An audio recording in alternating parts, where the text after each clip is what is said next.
There was a time when flying wasn't just about getting somewhere, it was an experience. Red stripes on polished metal, flight attendants in crisp uniforms, and passengers who dressed like they were heading to a gala instead of an airport. And in the middle of it all was TWA, Trans World Airlines, a name that once carried the kind of weight you only hear in legends now.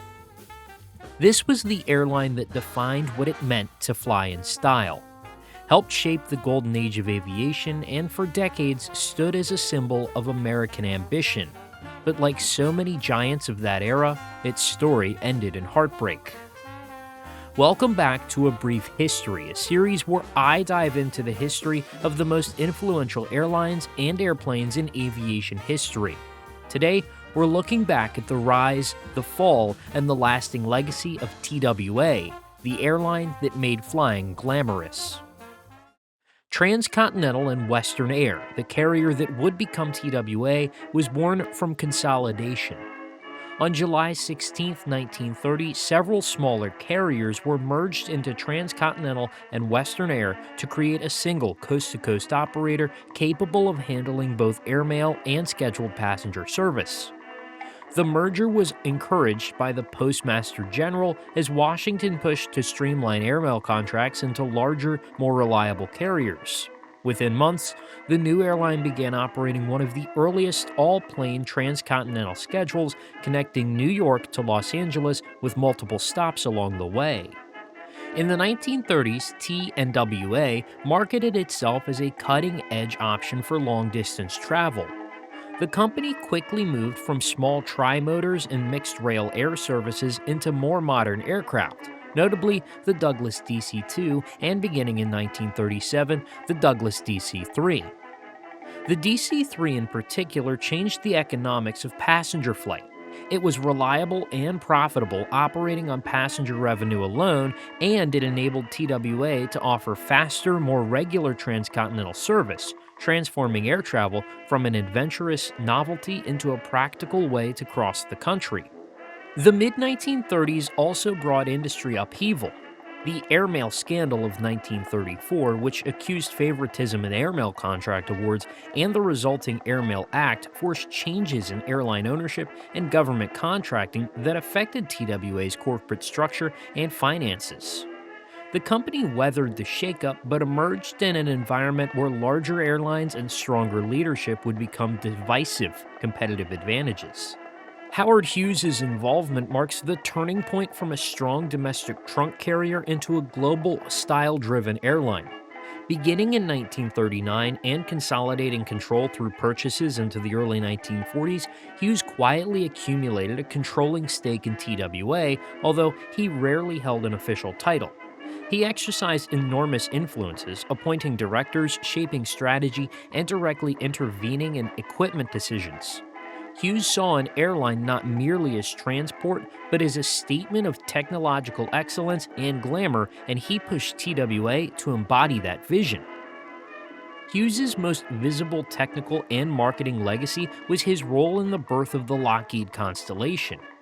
Dissatisfied with available designs, Hughes and TWA executives worked with Lockheed to create a fast, long-range, four-engine airliner tailored to TWA's transcontinental and transatlantic ambitions. Hughes helped finance and push the order for dozens of Constellations, and TWA used the Constellation to inaugurate long-range international services after World War II. The Constellation's sweeping lines and improved speed and comfort helped cement TWA's image as the era's glamorous airline. By the late 1940s, under Hughes's patronage with a modern fleet, TWA had transformed from a regional trunk line into a true transatlantic and global airline. Its combination of design-forward aircraft, high-service cabin culture, and ambitious route planning established the brand identity that decades of advertising would later celebrate. The red-striped airline that represented America's post-war optimism and the romance of flight. Those early choices set the stage for TWA's golden age and also planted seeds of capital intensity and strategic risk that would shape the airline's later fate. By the early 1960s, TWA had firmly cemented its place among the world's premier airlines. With a progressive fleet, global routes, and a brand built on style, it offered not just transportation, but an experience. One of the major markers of TWA's golden era was its swift jet age transition. On March 20, 1959, the airline began flying its Boeing 707 on the San Francisco to New York route, a clear signal that TWA was embracing the future of air travel. By 1967, TWA had retired its remaining constellations and became the first U.S. airline to go all-jet. That investment paid off. In 1963, TWA reported a net profit of $19.8 million. In 1964, profit rose to $37 million. In 1965, to $50.1 million. At the same time, TWA's reach across the globe expanded dramatically. By the late 1960s, TWA's transatlantic traffic had overtaken even the legendary Pan American World Airways. In 1969, TWA carried the most transatlantic passengers of any U.S. airline. And 1969 also saw TWA inaugurate Trans-Pacific and round-the-world services. Beyond fleet and routes, the image of flying with TWA became deeply tied to mid-century chic and design. Its newly opened terminal at New York's TWA Flight Center, designed by pioneer architect Eero Saarinen in 1962, captured the bold optimism of the area. The curving, sweeping lines of the Flight Center symbolized flight itself, style, speed, and freedom. Inside, amenities such as in-flight motion pictures, introduced by TWA in 1961, underscored how the airline wasn't just keeping pace with its competitors, it was setting the trends. Training and service excellence were also a part of the brand. TWA's Breach Academy, opened in 1969 in Overland Park, Kansas, became the definitive training ground for flight attendants, ticket agents, and pilots, a tangible demonstration of the airline's commitment to its passenger experience. And at its Kansas City overhaul base, opened in the 1950s and flourishing in the 1960s, TWA employed thousands of technicians servicing its fleet, setting industry standards for maintenance and operations. The 1970s began well for TWA. In February of 1970, the airline inaugurated domestic Boeing 747 services between Los Angeles and New York, making it the first U.S. carrier to offer 747 flights on a domestic route. While domestic travel was becoming more accessible, TWA maintained a level of prestige. Business class, ambassador service, debuted, and no smoking sections were introduced fleet-wide by July of 1970. Yet, beneath the shine, subtle signs of change were appearing. The cost of expanding international routes, maintaining a top-tier fleet, and keeping up with the rising demands and democratizing air travel markets meant that the model of glamour was under pressure. Airline travel was no longer exclusively for the elite, and the skies were getting more crowded and more competitive. Flashback to 1966. Howard Hughes, after decades of odd hands-on meddling and years of litigation over his control, was forced to sell his TWA stock. It returned him roughly $546.5 million and, more importantly, ended an era of the one-man stewardship. Almost immediately, the airline that had been run in large part as Hughes' personal project found itself in a different world. The man who had treated fleet purchases, liveries, and even route ambitions as personal crusades was gone, and with him, a blunt, if eccentric, strategic voice. In the absence of that centralized decision-making, TWA's leadership passed to trustees, bankers, and a rotating set of corporate executives who were far more conventional and, crucially, far less willing or able to underwrite the kinds of huge, long-term investments Hughes once had tolerated. That leadership change revealed an uncomfortable truth about big airline economics. Prestige costs money. The move to an all-jet fleet and the global route network that made TWA a household name were capital-intensive choices. New jets, more crewing, expanded overhaul facilities, and the infrastructure to support long-haul services created a high fixed cost base. Great for an era of rising demand, disastrous if demand stalled or operating costs spiked. TWA's balance sheet, once buffered by Hughes' appetite for investment, now showed how thin a margin separated glamour from vulnerability. The 1970s tested that vulnerability. The 1973 oil embargo and the resulting spike in fuel prices transformed airline math almost overnight. Fuel, already one of the airline's biggest expenses, became a runaway cost, squeezing profits and forcing carriers to rethink routes, capacities, and fares. For an airline whose brand premium relied on long-haul international flying and wide-body operations, the margin shock was especially painful. Every transatlantic crossing that once felt effortless now had dramatically higher operating costs attached. At the same time, the social and regulatory environment around aviation was shifting. The rise of mass travel diluted exclusivity. Passenger demographics were changing as airfares and the broader economy made flying accessible to millions more. Hijackings and heightened security concerns in the late 60s and 70s also added new operational costs and operational complexity across the industry. Meanwhile, policy discussions about liberalizing route and fare controls were already underway, introducing an extra layer of strategy uncertainty for legacy carriers that had built empires under a very different regulatory regime. Operationally, TWA increasingly faced the classic legacy carrier squeeze. High labor costs from the established contracts, expensive maintenance obligations for its large fleet, and the need to keep premium product standards while competitors began to undercut fares. The airline tried to preserve service and brand, but those moves only made the fixed cost problem more acute when revenues came under pressure. Corporate attempts at diversification in the 1970s signaled management searching for profit elsewhere, not always successfully. Outwardly, TWA still looked like the airline it had always been: polished, confident, international. The red stripes gleamed, the 747s still carried movie stars and business elites across the Atlantic, and the ads still promised up, up, and away. But inside, the company's balance sheets told a different story. The Hughes era's bold investments had turned into heavy obligations, and management's attention was stretched thin between operational realities and a shifting marketplace that was about to change forever. The Airline Deregulation Act of 1978 stripped away decades of government protection, forcing airlines to fight in a free market for the first time since the 1930s. Fares could now fluctuate with demand, routes were open to competition, and efficiency, not luxury, would determine who survived. For TWA, an airline built on full-service prestige, this new reality was brutal. Right before your eyes, TWA is creating a brand new way for business flyers to fly coast to coast.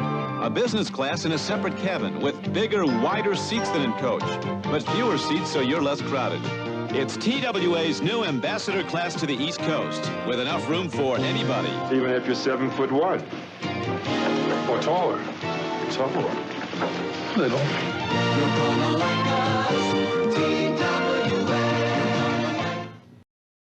Through the early 1980s, TWA fought to adapt. It introduced fare sales, it trimmed routes, and modernized part of its fleets with Boeing 767s and 757s. But even as it evolved, the airline struggled under the weight of aging widebodies, volatile fuel prices, and a cost structure better suited for the era of government regulation. Competition from newer low-cost carriers and leaner legacy rivals like Delta and American began to bite into the market share. TWA still projected the image of a world-class international carrier, but the numbers behind the curtain were worsening and fast. In this climate, Carl Icahn saw opportunity. Icahn was a financier from Queens who had made a fortune in corporate takeovers during the 1980s, earning the label Corporate Raider. He'd already made headlines for buying, restructuring, and sometimes gutting companies for profit, and in 1985, TWA became his next target. That year, Icahn orchestrated a leveraged buyout of TWA valued at roughly $650 million.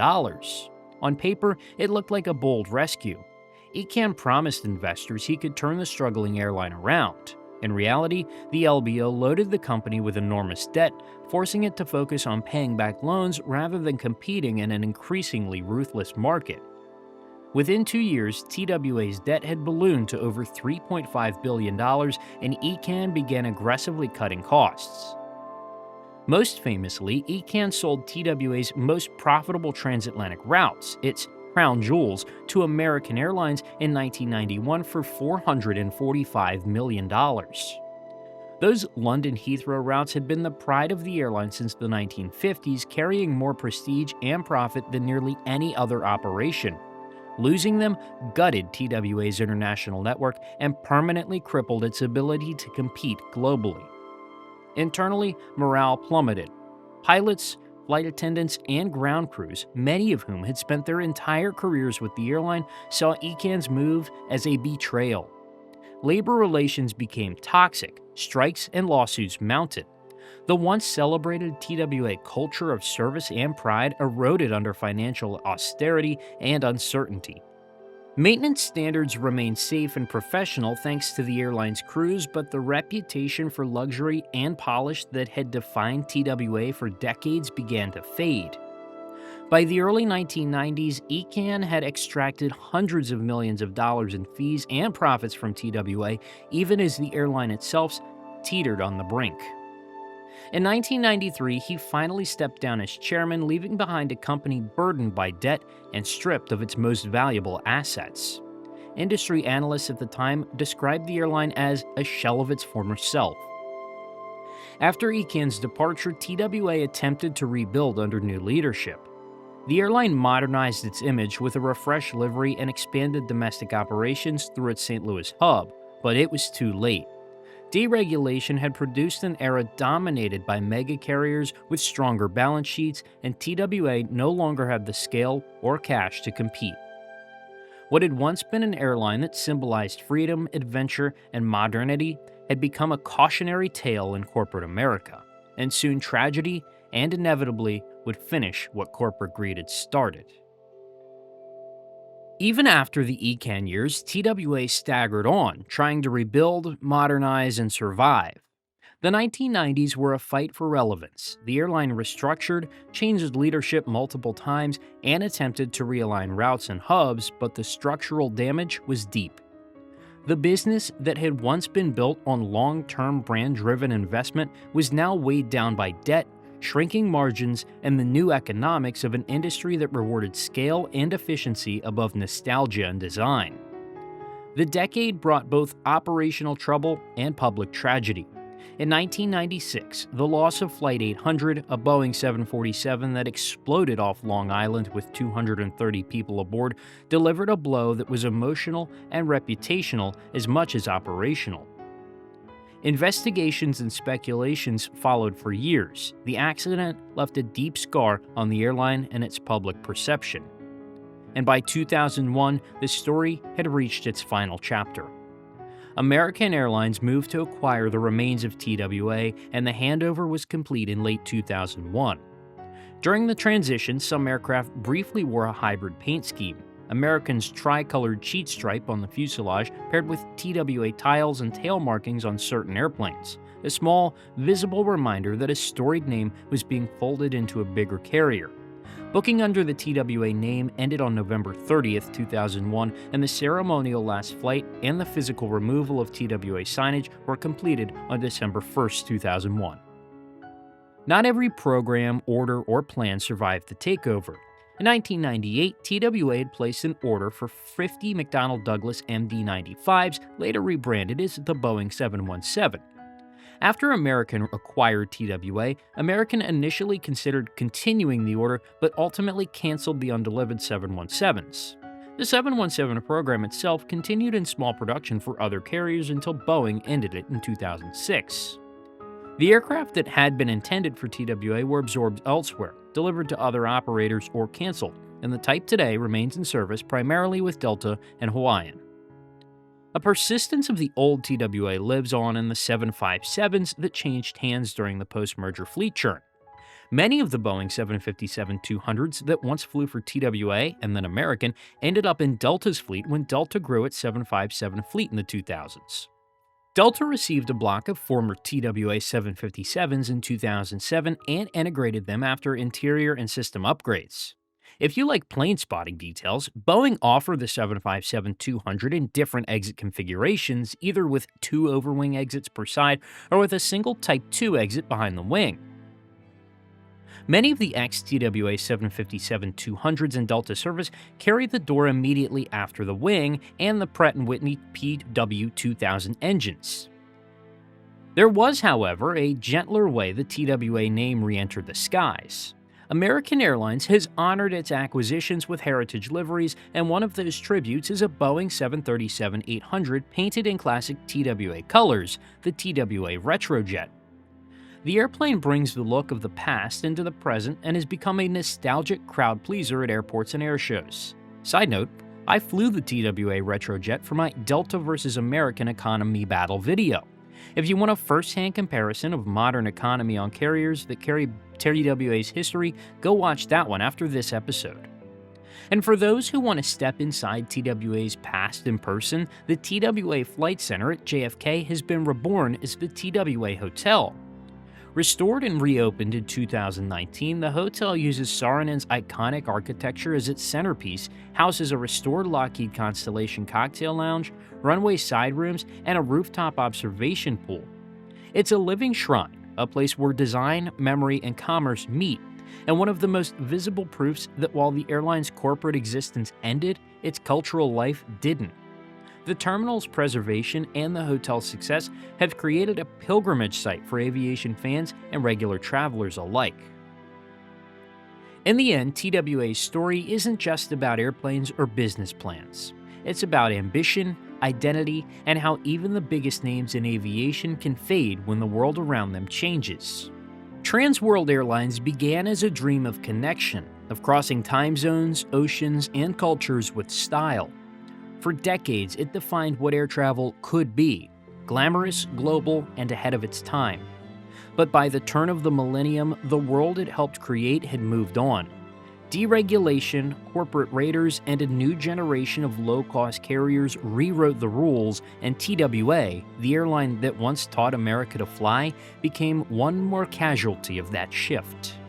Yet somehow it never really disappeared. Its planes still fly. Its architecture still stands, and its red and white logo still turns heads, a reminder of an era when flying was more than just transportation. If you enjoyed this deep dive into the rise and fall of Trans World Airlines, be sure to leave a like and subscribe for more aviation history every week. Thanks for watching, and I will see you in the next video.